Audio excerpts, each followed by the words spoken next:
In this video, I'm going to show you how to replace your intake manifold assembly. Let's get started. To start, we have to remove the engine cover, for which you can use a 10mm socket and remove the two mounting nuts. This one came off with the stud. That's fine. That happens sometimes. Just pull the engine cover up and out. As you can see, everything here is interconnected, so we have to remove some of these hoses and intake tubes and all of this. So I'm going to start by removing this whole intake duct here because I need to access the mounting hardware for the throttle body, which is currently blocked off by this. Be careful with these clamps because they do break often. Mine are thankfully not seized up, but a lot of times they are, so just be gentle. Spray them with rust penetrant if needed. Loosen them up. To disconnect this, you can simply pull this hose right out. At the back here, you have this solenoid with the wire that's attached to this, but because we're not going very far with this, we can leave that attached. So now, you can slide this out. Make sure you don't go too far again with your wire. Slide it off the throttle body. Okay. Oh, popped on again over there. And we can set this aside out of our way with everything still connected up here. Just make sure you don't put tension on it. Down by the throttle body, we'll have 4 10mm fasteners. So break them all free and then remove the throttle body. And the reason I'm not disconnecting any hoses is because I don't want to mess with the cooling system. I'm going to remove the throttle body, pull it aside, and just leave it here, but unbolted from the intake. You don't even need to unplug it if you don't want to. All you have to do now is slide it out.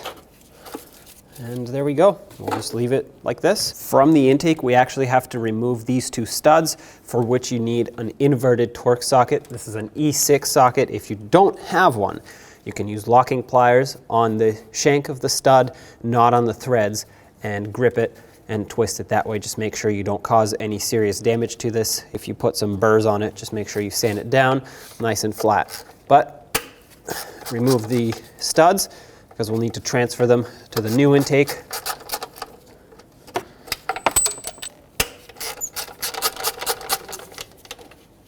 And number 2. Next, we have a couple hoses to disconnect, this being one of them.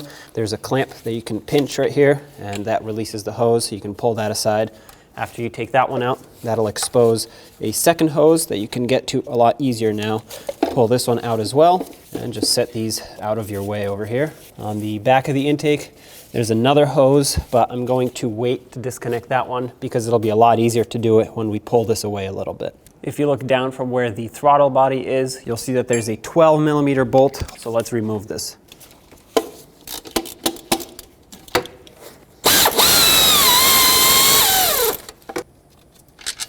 Now at the top we have this wiring harness for the injectors and other things that runs across here, and we have to remove it to make room to get to these bolts that hold the intake on at the top. So to do this, there's a little tab underneath that you can press down as you pull the harness out, and that'll basically unhook its retainer and let you slide it off.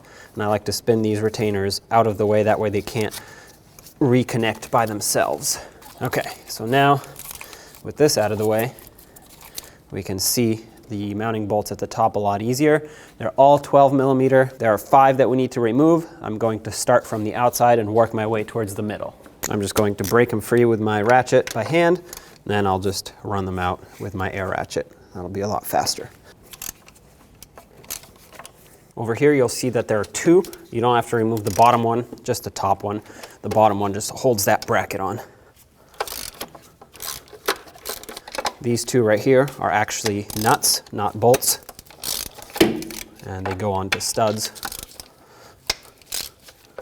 And when you remove them, make sure you save these brackets because that's what holds this wiring harness in. And last one in the middle.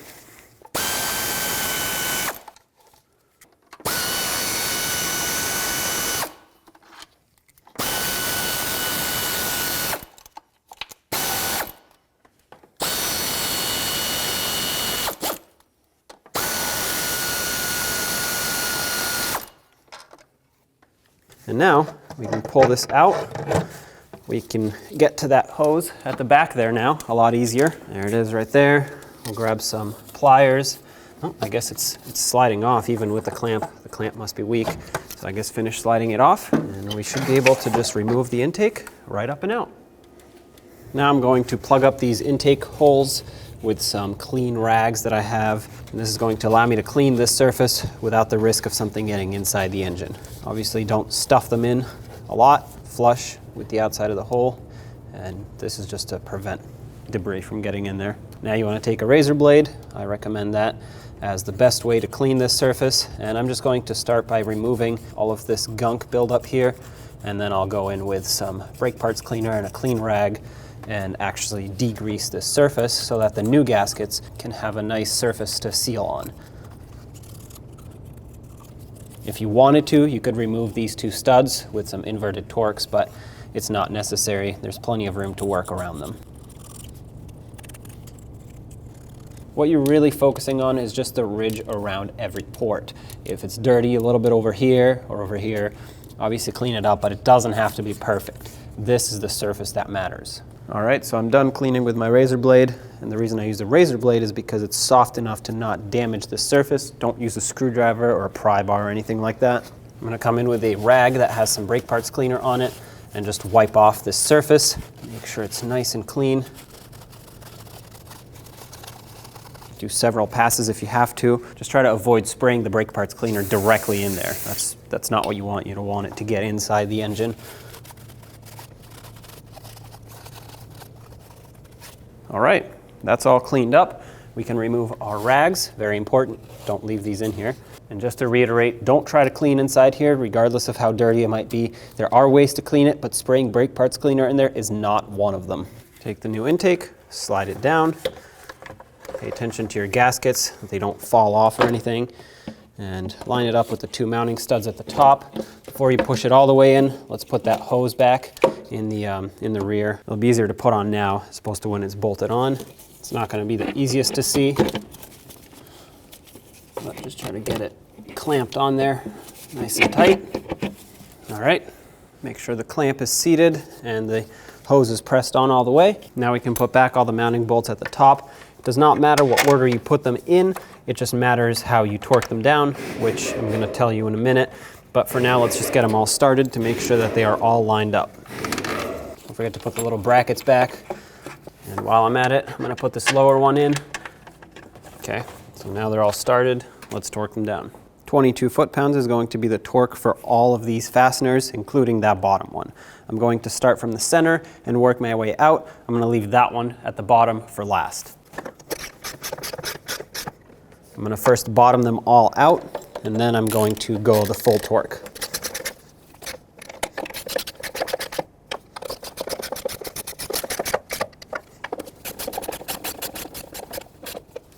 Okay, again, I'm going to leave the lower one for last. I just want to make sure that the top is seated correctly and sealed up.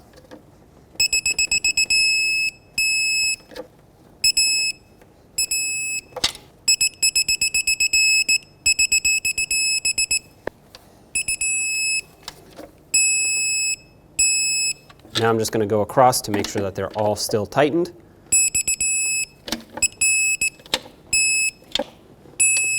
And now let's tighten up the bottom one. All right, they're all tight. Get this close. I'm going to start with these two hoses at the top. Put the hose clamps back. Now we can resecure our wiring harness. And with the intake still aside, let's put back the two studs that mount the intake on. Now to put back these studs, what you can do in order to make things easier is put them through the intake and then tighten them up like this. That way you don't have to slide the intake out and over the studs. Start them on, grab your inverted Torx socket. So for these, you just want to make them snug. You don't want to over tighten them because what happens is when you put the nut on and it clamps down, it actually wants to pull the stud out and it tightens both ends of the stud. So as long as these are snug in there, you're good to go. Okay, that's bottomed out. Give it a little extra and that's it. Throttle body's perfectly seated. Let's put the mounting bolts in on the other side, start them by hand, and then the two nuts on the studs that we just transferred over. Snug them up, and then we'll torque this down. I'm going to go in a cross pattern, even for snugging it, because I want to make sure that that gasket squishes nice and even and makes a nice and tight seal. Okay, let's get the torque wrench. 80 inch-pounds is the torque for this.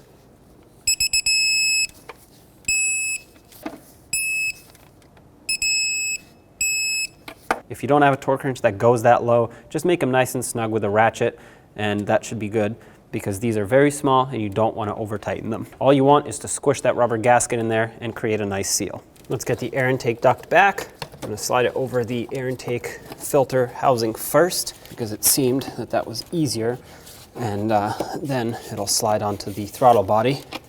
Make sure this clamp is positioned properly and both sides are seated. Let's tighten up the clamps. Don't go too tight, just enough to clamp it down and seal it. Let's get this hose back in, make sure it seals up. Now let's just put the engine cover right back, make sure it lines up with both of the studs, and put the mounting nuts back on, tighten it up.